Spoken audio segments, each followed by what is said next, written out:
Hello everyone and welcome. Thank you for joining us for this Griffith University Alumni webinar, where we will be looking at how to communicate complex research and technical ideas successfully, and to deliver effective and engaging presentations for a varied audience. My name's Joanne Nyland. I'm the Deputy Director of Development and Alumni at Griffith University, and I'd like to start today by acknowledging the traditional custodians of the land on which those of us in Australia are respectively located. Pay my respects to elders past and present, and extend that respect to all Aboriginal and Torres Strait Islander peoples. It's been an interesting and often challenging world for this year for all of us. We have been delighted, though, to be able to continue to engage with our alumni around the world, although in some new and different ways to usual. Online events like this one have provided the opportunity to connect with so many alumni in a range of countries that we would not have been able to before, even when we were able to fly. I hope you too have been able to engage with us in new and different ways. This has definitely been a silver lining of a difficult year. We do greatly value our relationships with you and love to stay in touch. And we are doing a major Reconnect campaign to those alumni we have lost touch with, and also to enrich the information we know about those we are connected to. You may have seen in your invitation inviting you to update your details recently, but you may well have friends and colleagues who are alumni who perhaps have not, because we've lost touch with them. Your assistance in encouraging them to update their details with us would be much appreciated. Something else you might be interested in, especially if you're looking for new skills, new inspiration, or a new sense of purpose in this ever-changing world. You can keep your career moving forwards towards a brighter and more secure future with Griffith's innovative new range of stackable professional courses, expertly matched to the emerging economy. There are more than 100 stackable courses you can tailor to your needs and make the most of your time. You can choose to study a standalone course, or you can stack 4 courses to obtain a graduate certificate in professional studies. And what's really exciting is that graduated Griffith alumni receive a 10% discount off Griffith Professionals course fees. And you can find details on the alumni website benefits page. Now, before I introduce you to our speaker this morning, a little webinar housekeeping.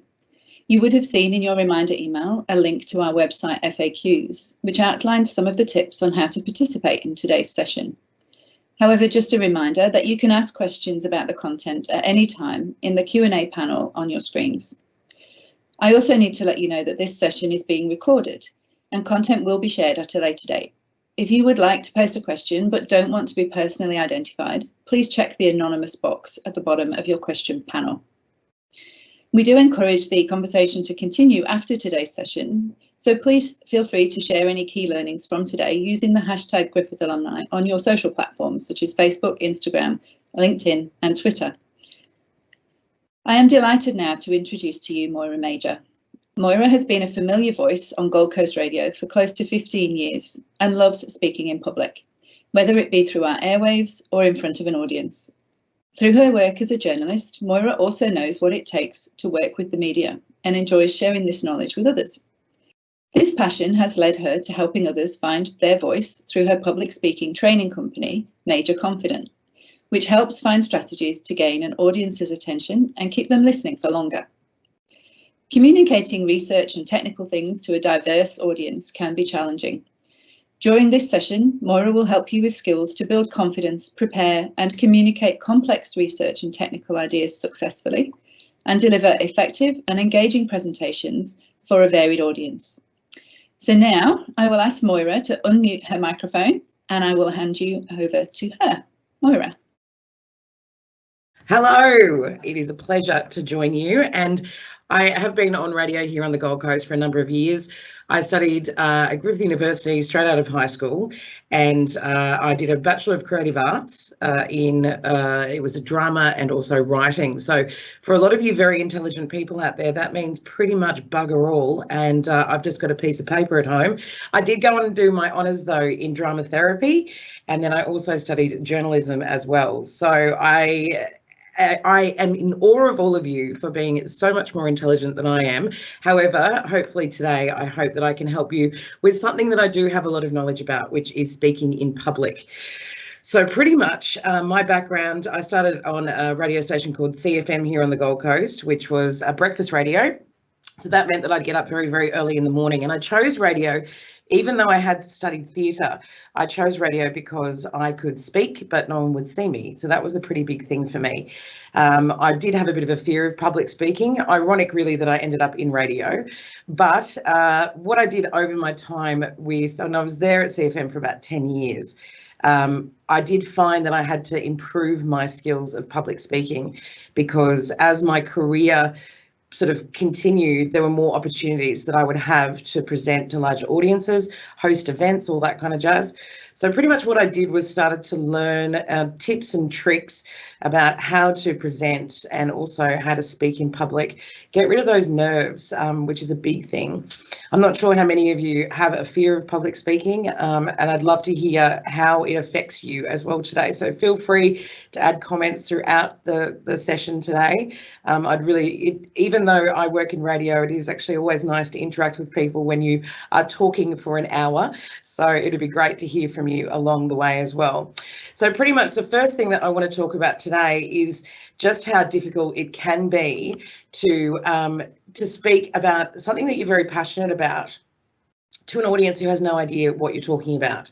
That's a pretty big thing, and that obviously is what I'm going to be helping you with today, because our audiences, and particularly even now and throughout this year as well, a lot of the time we don't know who is listening to us, and that, I guess, is the core of radio as well. For us, we really have to work with universal language. We don't know who's listening to us. Hopefully someone is, otherwise I won't have a job. But we're not sure where they are. We're not sure what they do. We're not sure their level of intelligence. We're not sure who or what or where they are. A lot of the time when you actually stop and think about it, when you're in the radio studio, there is a time that you think possibly right now someone is naked in the shower listening to me. And that is a kind of a weird feeling, to be very, very honest. You do sit there and go, wow, I have no idea where these people are. But that also is what I love about radio, is that you can be with someone wherever they are in the car. Maybe they're having a crappy day. Maybe they're in a caravan. Maybe they live in a mansion. Maybe they're wherever.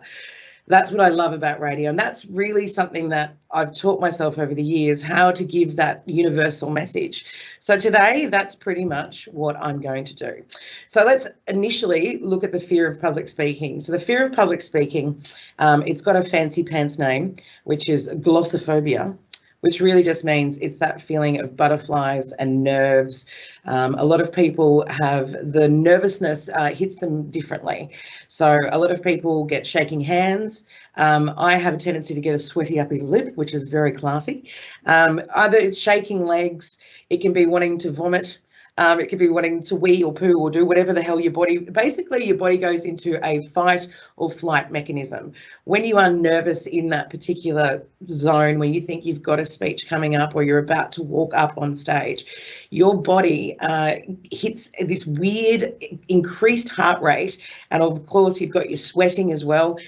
You feel a rush of blood towards the head, your ears, your face as well, which is, when you think about it, your body just kind of is wigging out as much as your mind. So even though you might be an absolute expert in your field, and you might also be the smartest person in the room, a fear of public speaking can hit anyone at any time.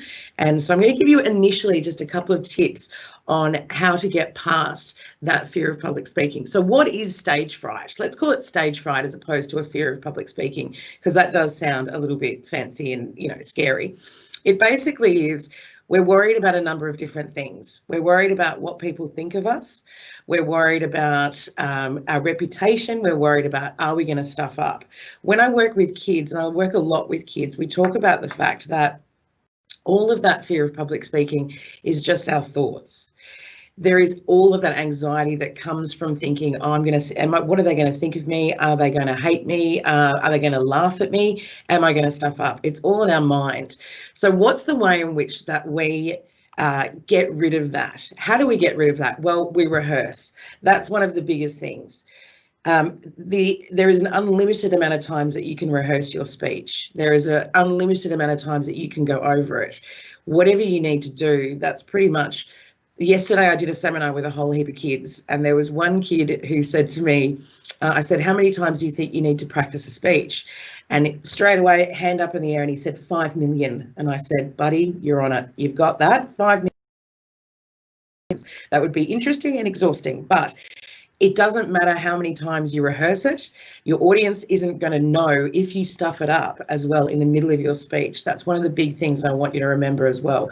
If in case you are in the middle of your speech and you do have what I like to call a bit of a brain fart, where your brain completely disengages from your mouth, that's okay. You've got time within that speech to stop, regain your control of the situation and continue. Never apologise to your audience. That's one of the big things with public speaking. You never let them know that you've made a mistake, because they probably won't even notice that you've made a mistake, and they're never going to sit there and go, excuse me, may I please look at your notes and see if you got it done word for word. So back to rehearsing, read your content aloud. That's one of the big things. So much of the time that we spend writing our speeches, we're doing it on our laptop or we're doing it somewhere and it's all coming out of our mind and onto a screen. Sometimes it may not make 100% sense when we say it out loud for the first time, and that's a really big thing. So when you are rehearsing, make sure that you are reading the content out loud, because sometimes you can think it sounds absolutely amazing on your computer and when you're writing it, but when it comes out of your mouth, it sounds completely wrong. So that's one of the big things. Also practicing your movements, like your body language, using your props, all that kind of stuff. So they can actually be part of your rehearsal experience. So you can actually involve those hand movements, the gestures, when you walk on a certain point, if you're going to address an audience, anything like that, you can involve that into your rehearsal. So preparation and rehearsal, first up, they are the two big things. They are the key, actually, when you think about it. Just giving your presentation in itself and getting your message across to your audience, that I like to think of a speech like a cupcake. So pretty much your cupcake itself, that's all of your rehearsing, that's your preparation, that's all the big stuff. Presenting it is just what happens on top. So it pretty much just means all that icing. And if you've seen some of the crazy cupcakes that are going on right now, I don't know, there's like a sparkler and a unicorn's head and everything else, that is in fact your speech. One of the big things with public speaking as well is the and ahs. Now, I'm pretty sure you're aware that a public speaker does sound slightly boring and, if not unprepared, if they start their speech with, today I'm going to talk to you about fantastic ways in which to speak in public. So a few and ahs aren't going to kill your presentation, but if they begin to fill it completely, then that's going to be a distraction for your audience. One of the best ways to knock out those filler words, and there are other filler words as well, so, like as well. The way in which you can get rid of those filler words is to use a technique called chunking.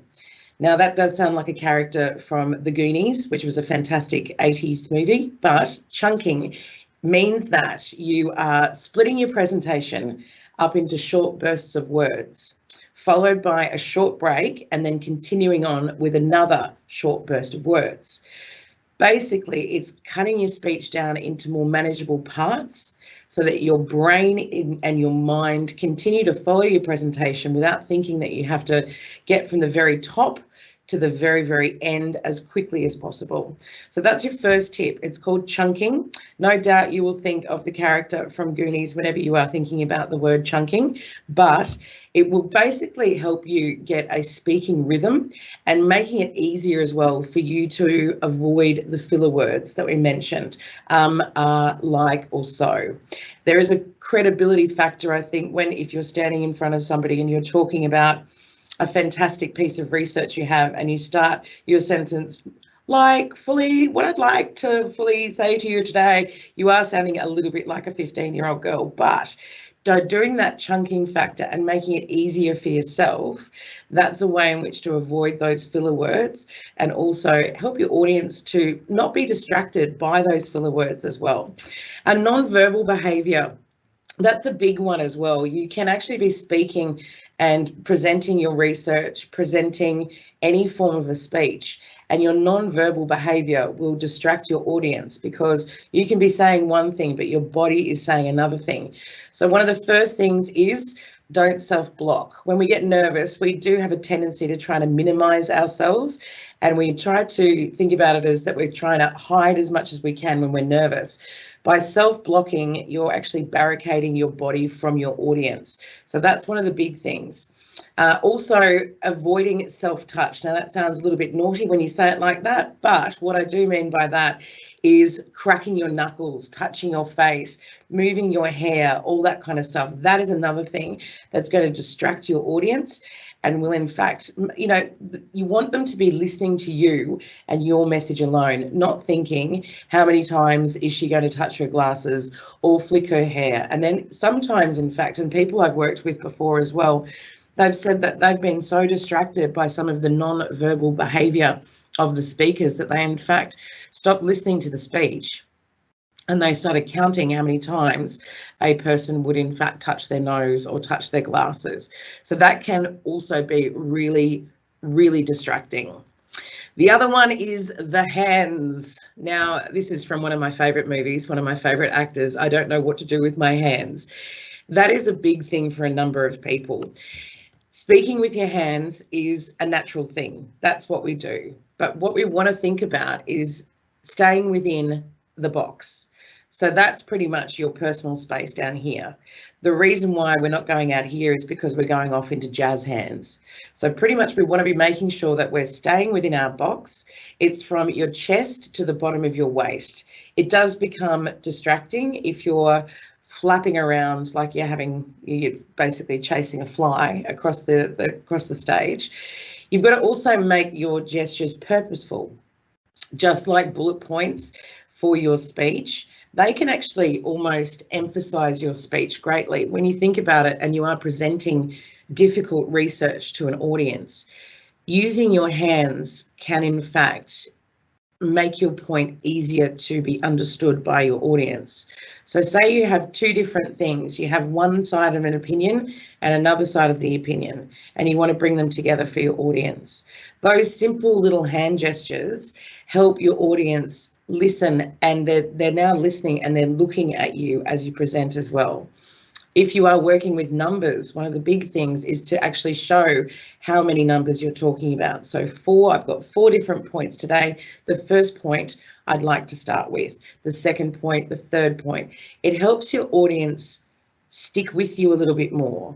They know what's coming. Also, if it's something that research that's from your heart, talking about how important it is to you, the heart gesture is really important. You can also talk about your opinion, my opinion. Let's come together on that as well. So there's different ways in which hand gestures can also, they're almost like they're an underline to your speech, or they're putting your speech in italics. They're giving it that little bit of extra. Obviously, you want them to be smooth. We love fluid hand gestures. We don't want jerky ones because it looks very robotic and it also looks prepared and sometimes distracting as well. You can practice speaking with your hands until it feels and looks natural as well. One of the best things and one of the biggest tips that I give all of my students with public speaking is to film yourself.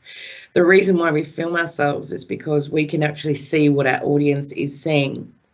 A lot of the time, if we are, and I'm not sure if you, when you were a kid, when you were learning, doing your speeches in English or something like that, we were told to practice in front of the mirror. Now, the reason the mirror isn't as successful as a iPad or a phone or anything like that is because we're consciously looking at ourselves in the mirror. When we are being filmed, we kind of forget about it, and we also think to ourselves, okay, this is actually what our audience can see, because there is a difference. We're not actually sitting there watching ourselves as we do it. So recording yourself is a really big thing, and you might actually be surprised by what kind of gestures that you are in fact using and how many you use during a conversation. So that's one of the biggest tips with that. And don't forget as well, you're speaking to your audience. You're not speaking at your audience.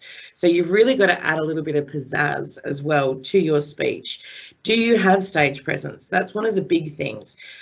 Don't pace when you're actually on stage, because that will look as though that you don't know where you're going. You've got to make sure that your movements, in fact, are pretty much in line with your speech. So it is direct. You do have direct movement when you're actually on stage.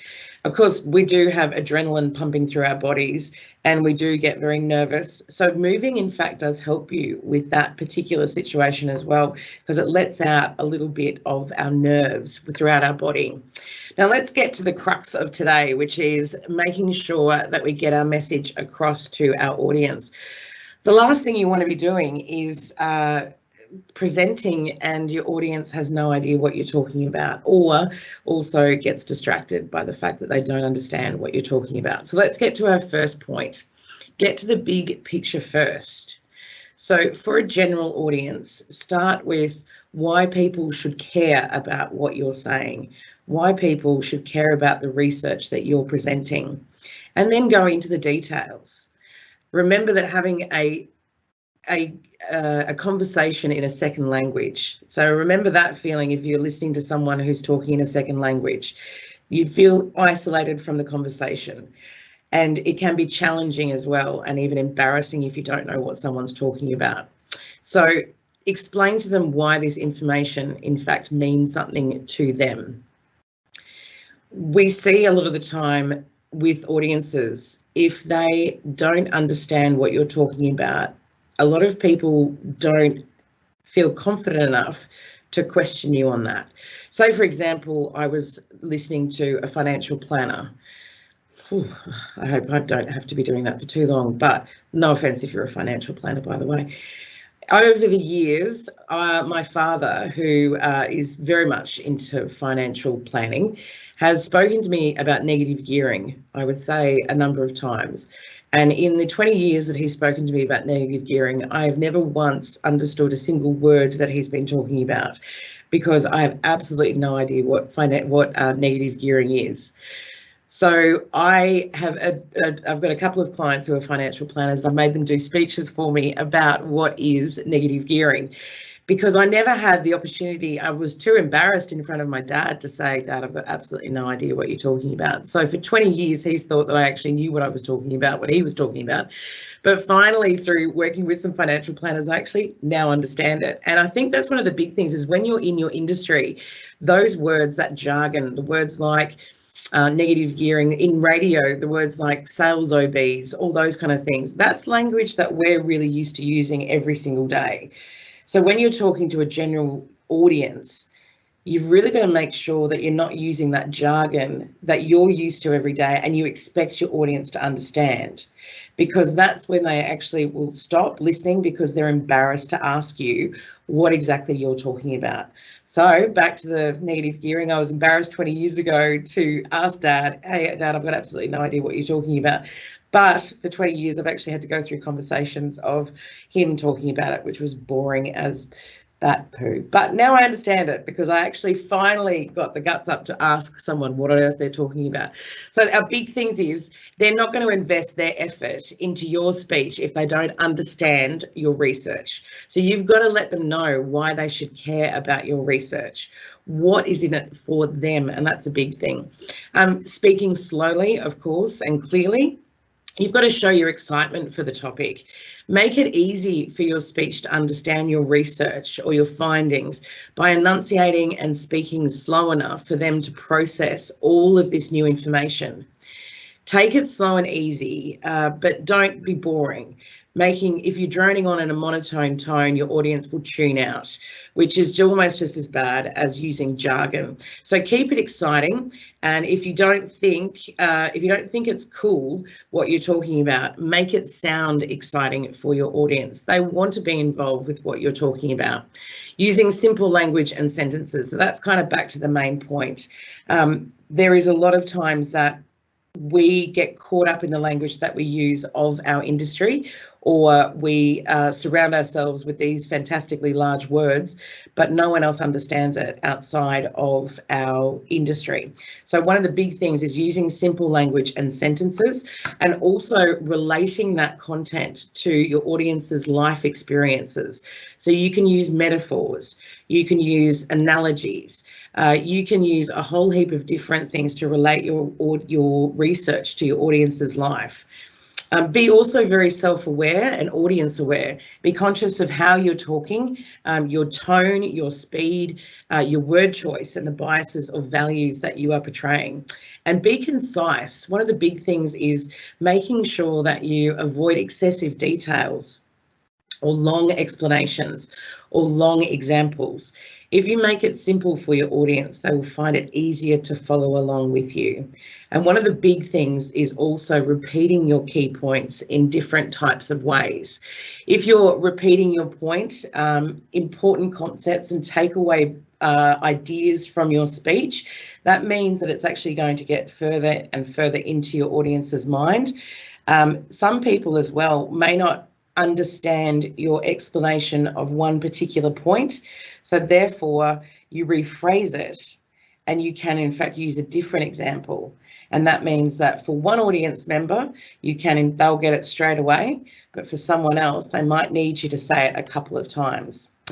Also, 3-part lists is another great tip. Whenever you're speaking in public, you have to keep in mind your audience's capacity for remembering your information. Breaking down your message and giving them great little takeaways into 3 points makes it easy for people to understand. And easy to understand, also easy to remember, and also easy to act upon your message. So if you want them to take away information from your speech, that's a really great way, the 3-part list. So you can organise your speech into 3 main ideas. Even if it is in fact an impromptu message or an impromptu speech, you can in fact break it down into 3 messages. And there's also the power of 3 as well, repeating something 3 different ways. So say, for example, I'm saying red is a great colour. The next way you'd say it is, my favourite colour is red, it's a great colour. And then the next way, and well, for the 3rd point is, you know what, when I think about my favourite colour, red is the greatest because it's my favourite and it's the strongest. So I've said 3 sentences, 3 different ways, but it's exactly the same thing that I'm saying. So you can do that as well. That will in fact drum it into your audience's mind a little bit more, and they will get to that, they will recognise the point definitely by the 3 as opposed to just saying one thing. Rhetorical questions, they're great, aren't they? It's a question you ask your audience for a dramatic effect to make a point, but you're not actually expecting a response from your audience. The reason these are so powerful is because any kind of question engages people mentally, doesn't it? So to make them think about the answer, but not expect the answer from your speech, is a great way for them to connect to you in that moment. So you ask them a question, but then you actually give them the answer as well, because when you're asked a question, one of the big things that you do straight away is you think to yourself, okay, I've got to actually think of the answer. You're being put on the spot to think of that answer. But as a speaker, of course, you're not expecting your audience of, say, 100 people to all give you that answer, because otherwise they'd be giving the speech and not you. You, in fact, answer that question. And that means that they've connected with you in that moment. They've thought about what you've asked them, and then you've in fact given the answer straight away. We are programmed pretty much to respond to questions, even if it is just internally. So that's why the rhetorical question is really great. And speaking powerfully would be one of the major points as well. It's not just what you say, it's how you say it. When you are thinking about your research and also any form of information that you want to deliver to your audience, you want to be thinking about what are the most important parts of that sentence. Is it one particular word? Is it a particular phrase? Is it something that they want to take away with them? What do you want your audience to remember about your speech? And that's when we really use emphasis and also pacing and the power of the pause. The power of the pause is amazing. Did you like that? That was just me doing a little bit of a pause, just see if you're still with me. One of the big things with the pause is that it actually helps your audience regather the information that you've just given them. It also calms you down as well if you are nervous in that moment, or if you've had, as I mentioned earlier, a little bit of a brain pop off and you're thinking to yourself, what exactly did I just say? Or if your brain stops working together with your mouth, which is another big thing of the fear of public speaking. So the pause is great because it helps your audience catch up, and it also makes them, it actually helps grab their attention back if you have in fact lost them in that moment. So they can gather their information, they can sit back and go, right, okay, they're still talking. So they re-engage with you in that point. Emphasis is another one as well. The sentences that you use, the emphasis is amazing how much it changes the actual sentence itself. So let's think about a sentence of, I didn't say that she stole my money. So first up, I'm going to put the emphasis on I didn't say that she stole my money. And then the next one is didn't. So I didn't say that she stole my money. The next one after that, I didn't say she stole my money. Can you see how there's a change in the way in which that sentence comes across? So where you put your emphasis on your sentences can actually change the complete message of what you are trying to say to your audience. So think about that when you are writing your speech. What I like to do when I'm writing speeches is I like to, well, actually, they kind of look like a kindergarten's drawing, to be very honest. They're all colourful. They're all different sizes. They're all different fonts. It's to keep my mind engaged in the speech. And also if I'm looking up and looking down, if there is something that I definitely don't want to forget to say, I put that in bold. I put that in a different colour. I put that, I actually handwrite onto my speeches, don't forget to say this, so that when I finish the speech at the end of the day, I know that I've said everything that I wanted to say, because you can get nervous. You can get, even today, to be very, very honest, all of this tech stuff has made me a little bit nervous. So it's something that even though I teach people about public speaking, particularly this year, we've all had to embrace different ways of presenting our speeches. So for me today, I'm a little bit nervous because it's something that I've never really used before. Obviously, we've all got kind of used to it throughout this year. But I've got a couple of other computers in here as well. I feel like I'm in Star Trek, to be very honest, at this point in time, because there's just stuff going on everywhere. But what I've got is I've got my notes as well off to the side, and I've got it all written out in different bold, so I make sure that I tell you all of the points that I want to tell you. So at the end of the day as well, don't forget that your notes are yours alone. At the end of the speech, someone is not going to come up and say, excuse me, can we see your notes to see if you went word for word? Those notes are yours. You can do whatever you want with those notes. So you can break it up as much as you possibly want to. You can make it so that it's in cursive handwriting. You can put pictures of a cat riding a horse on there, whatever you want to do to actually keep you calm in that situation, because they are yours and yours alone. And back to a point I said earlier as well, never apologise to your audience. They don't know that you've stuffed up unless you tell them. So when maybe you might have got a sentence wrong, maybe you might have said something that you had that moment where you get the nerves just get too much for you, never apologise to your audience, because they probably haven't noticed that you in fact have made a boo-boo in that point of time, and they then will go, oh, okay, they've stuffed up. So that's one of the big things as well. When I talk about pace, making sure that your speech, in fact, has varied pace, that's a huge thing, because if you go just the same pace the whole time, there is that monotone factor when it comes to speaking in public, and you want to alternate it so that they actually follow you along the whole time. And that goes hand in hand with the pause that we talked about earlier. The pause can really help you with your pace, to slow you down, to keep your audience listening, to make it so that they're in fact interested. In radio, what we do, and because I'm a journalist as well, with the news, you might notice that when you listen to the news, and even when you're watching TV, the news there as well, instead of saying, the Prime Minister said today that water will be free for everyone over the age of 45, we don't say that. We, of course, use the vision or the audio of the Prime Minister saying that thing. Now, of course, the reason why is because it gives it more credibility if it's in fact a picture or the voice of the Prime Minister announcing this. But also the other thing as well, it gives the audience two different voices to listen to, and therefore it keeps them engaged. I could say the same thing. Today, the Prime Minister said water will be free for anyone over the age of 45, but if I'm using a different voice, it actually you actually go, oh, okay, there's two different voices there. It's not just one voice. Here comes another one as well.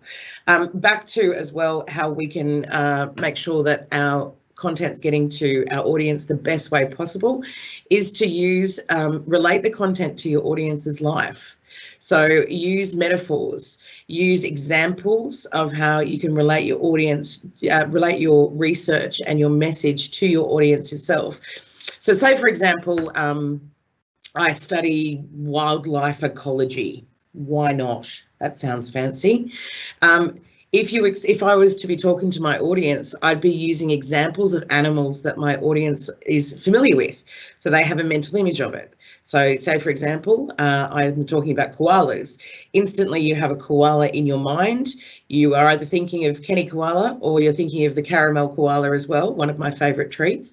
But instantly you have a koala in your mind. I'm not talking to you about some weird creature that's just been discovered. I'm relating it to you, and I'm also letting you visually think about the topic that I'm talking about.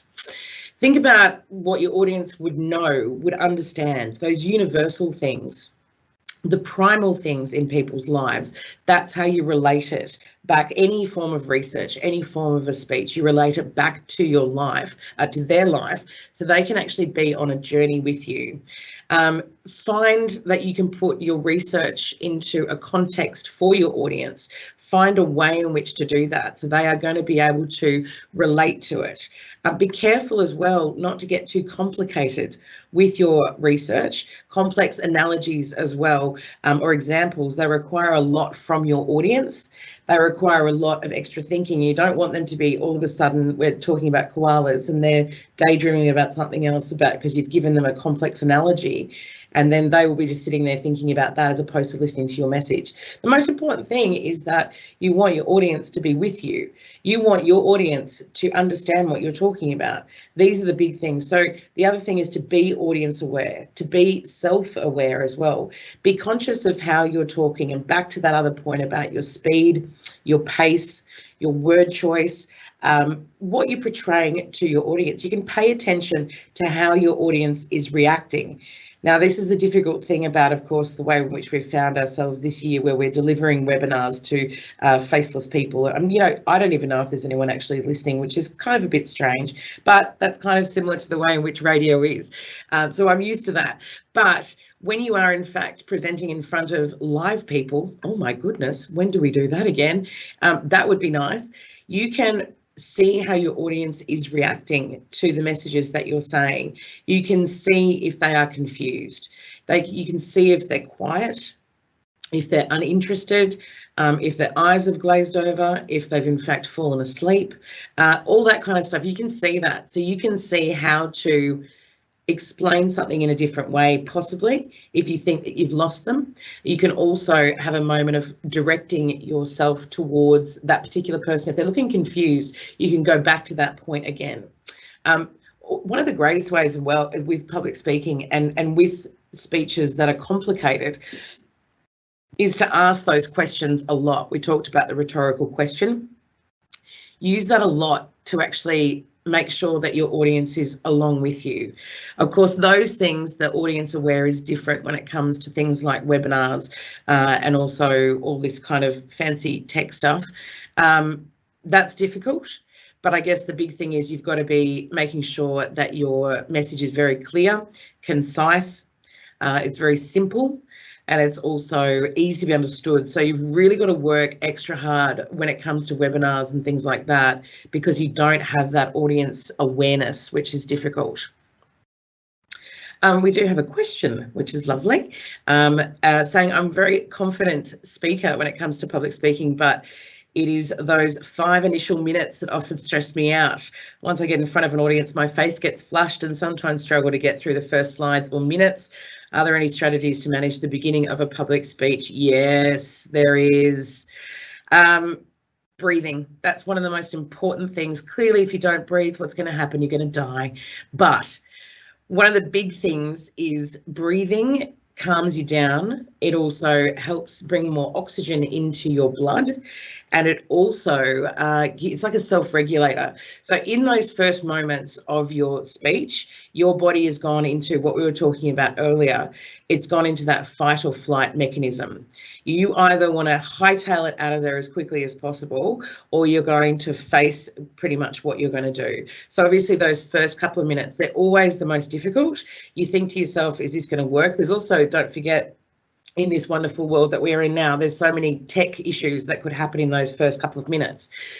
So the breathing really calms you down, and there's a thing called belly breathing, which is really important. A lot of you who may have studied yoga or even been singers yourself, you would know what belly breathing is. Belly breathing is basically making sure that your diaphragm is engaged with the rest of your body to bring more air into your lungs.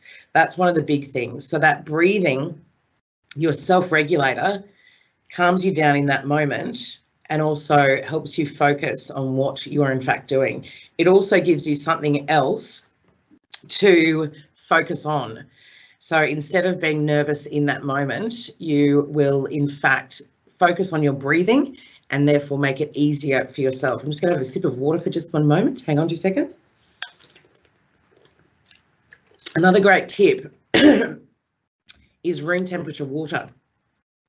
Before you speak, one of the worst things that you can do is be drinking cold water, because what happens there is your vocal cords, in fact, constrict through that.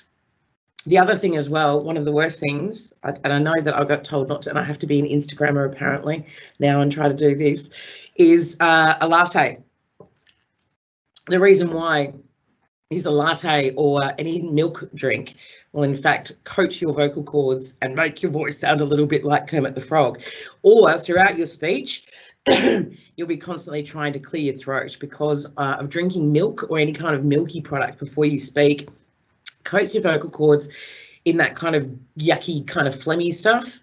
And that, in fact, makes it harder for you to speak. So room temperature water is one of the most important things to be having, because I think when we are nervous, we want as much fluids as we possibly can, and thinking that cold water is okay.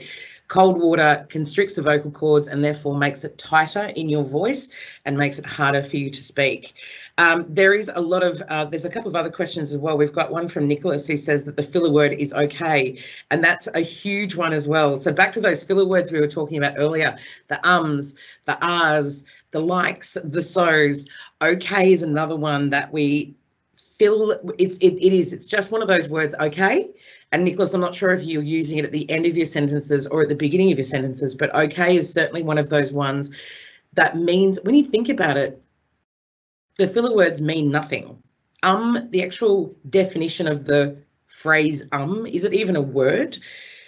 Is just your brain, and even if it is okay, or even if it is like or so, those filler words, that's your brain trying to connect with your mouth. That's you thinking about the next point that you have. A tip for you, Nicholas, with okay is take a deep breath in instead of saying the word okay. It's the same with if you try to say the word and breathe in at the same time, you physically can't do that. The way in which happens with your mouth is that it's in fact closing your mouth and it's closing your lips.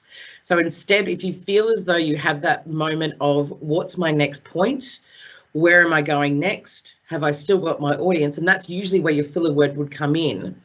Take that deep breath, back to that belly breathing we were talking about earlier, and that will in fact help you to reset your mind and get easier onto your next point. I've got another couple of questions as well.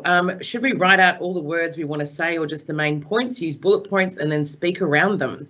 I would suggest that and one of a great way to write a speech is to get all the information out. And as we talked about earlier, you practice your speech by reading it out loud. What could be written on paper could sound amazing and brilliant, and you are the smartest person in the entire world.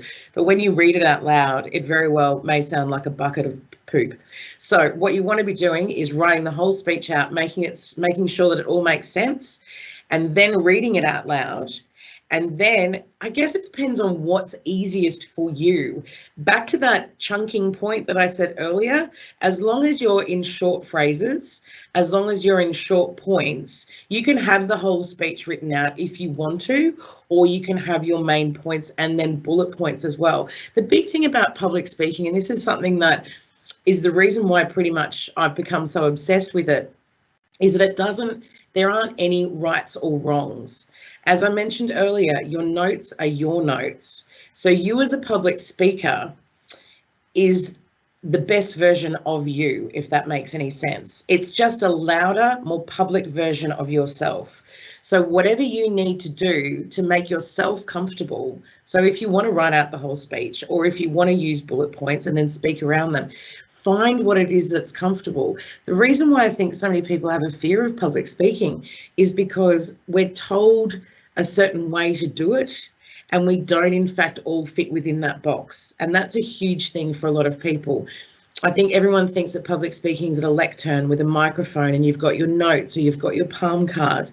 It doesn't have to be any of that. You can walk around, you can sit down, you can use a PowerPoint, you can not use a PowerPoint. You can do whatever you actually want to do to make yourself more comfortable, because if you're comfortable, your audience is comfortable and therefore they're more engaged in your speech. So Annalise, if you want to use bullet points, you go right ahead, sister. You can speak around them, you can do whatever you want. That's one of the big things.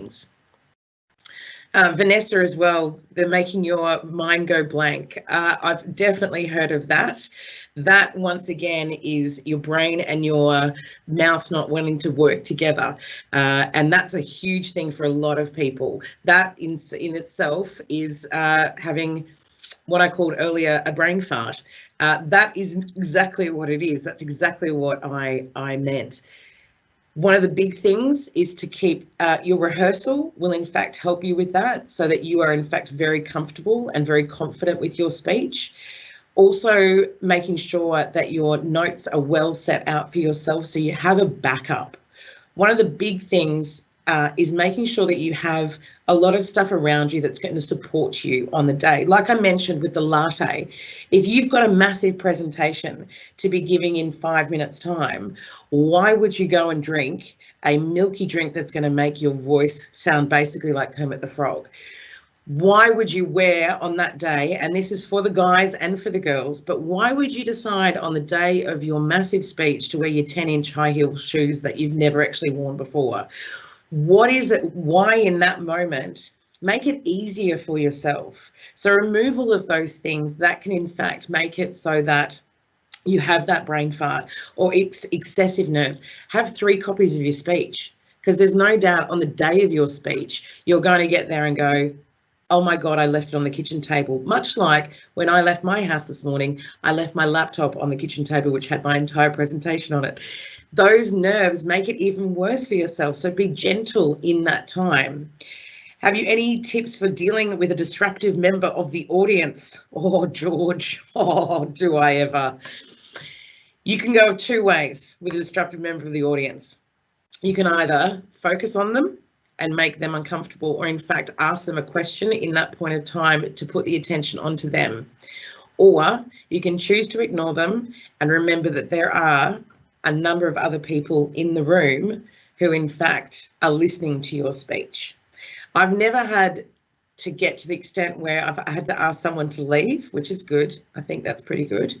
But of course, we've all seen those times, and I'm thinking about stand-up comedians as well, where they get heckled so much that they in fact ask people to leave.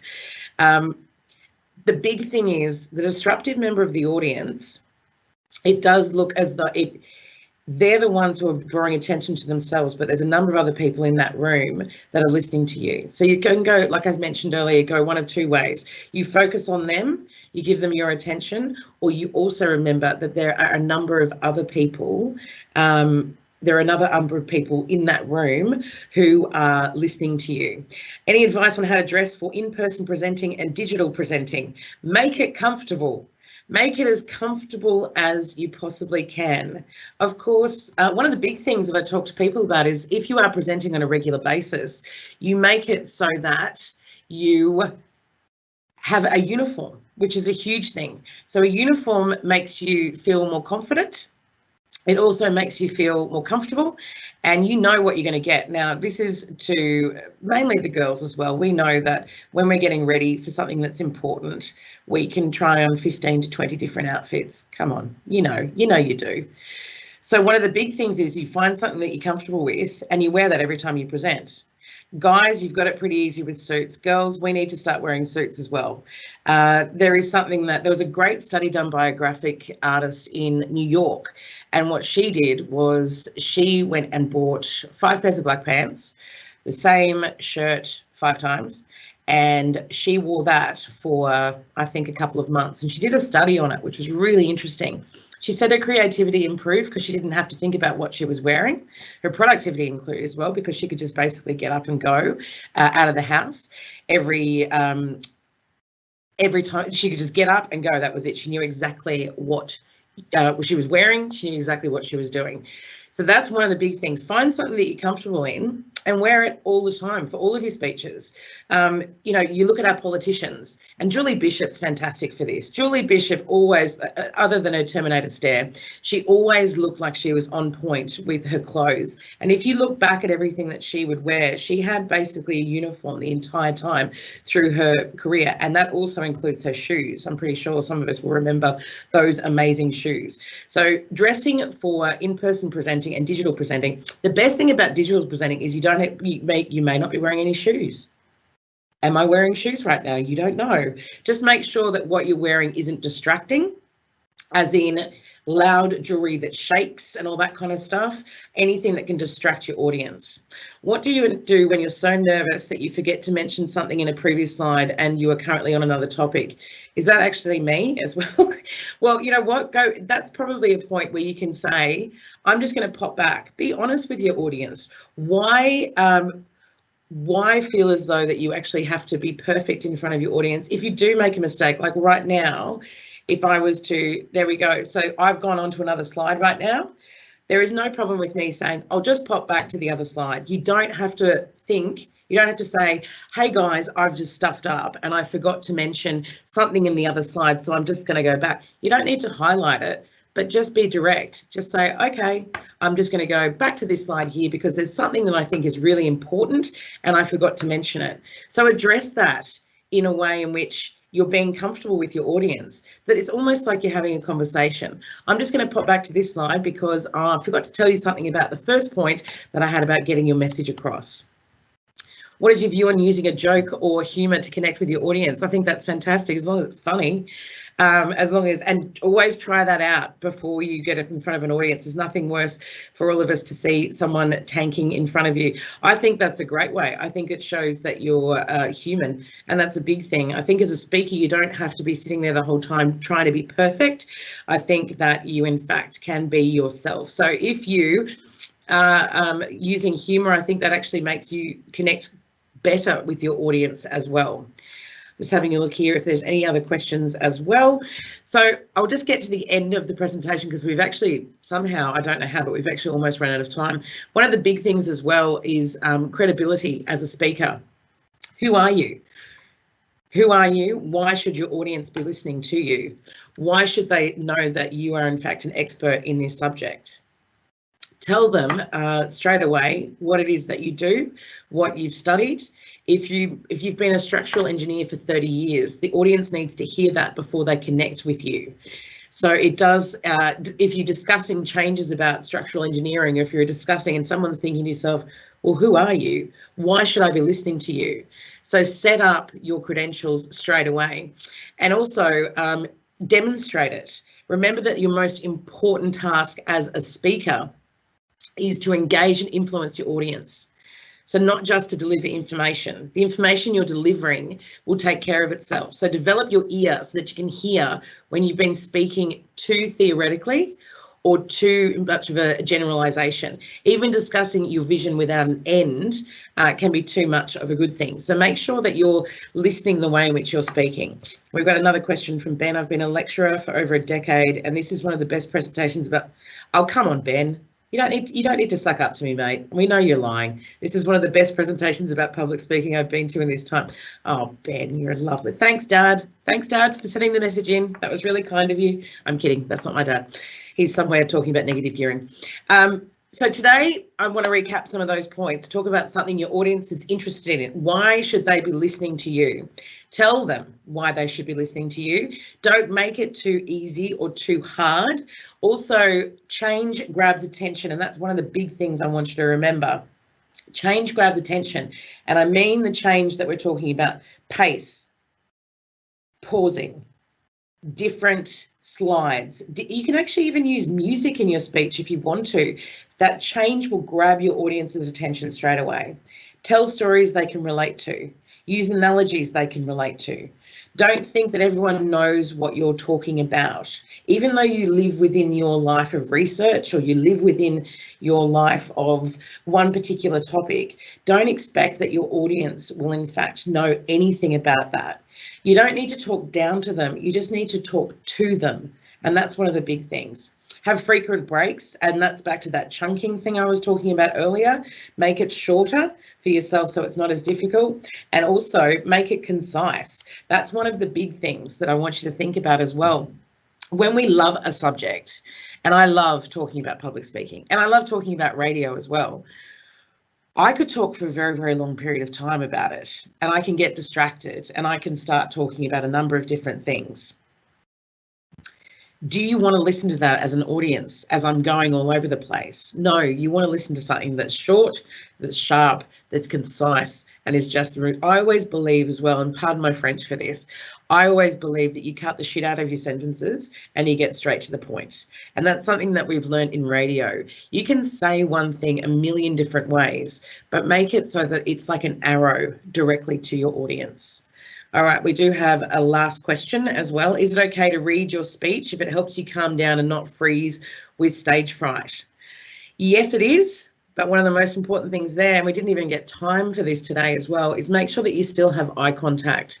If you are reading your speech, that's fine, but just don't forget that your audience is in fact there.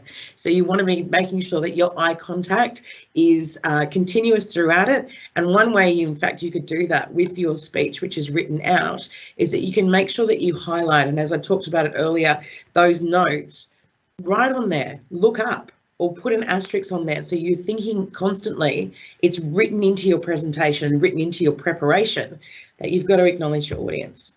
Now, I hope that I've given you something to think about today, even if it's negative gearing or koalas or brain farts or anything like that.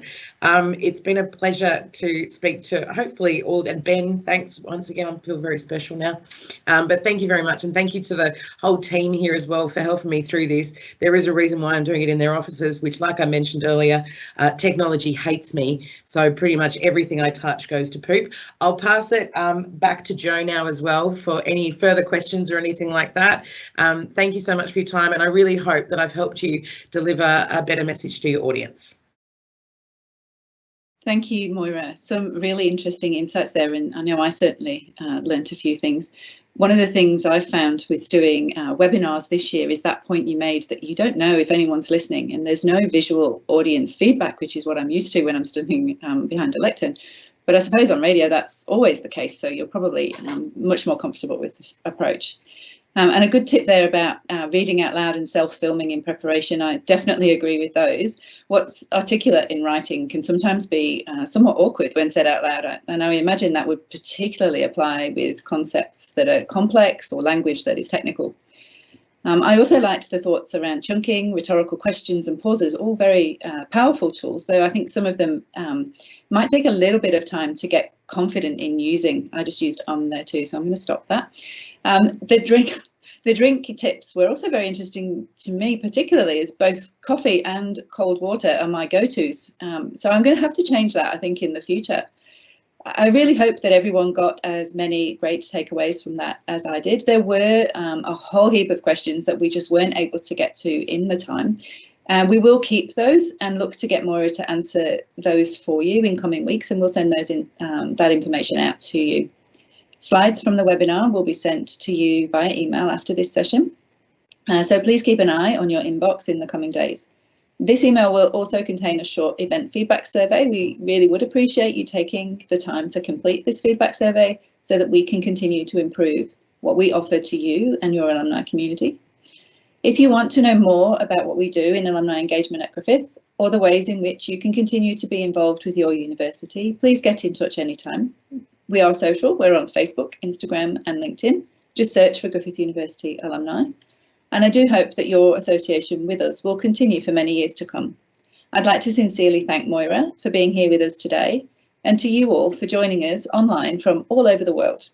It was great to have you here, and I hope you enjoy the rest of your day.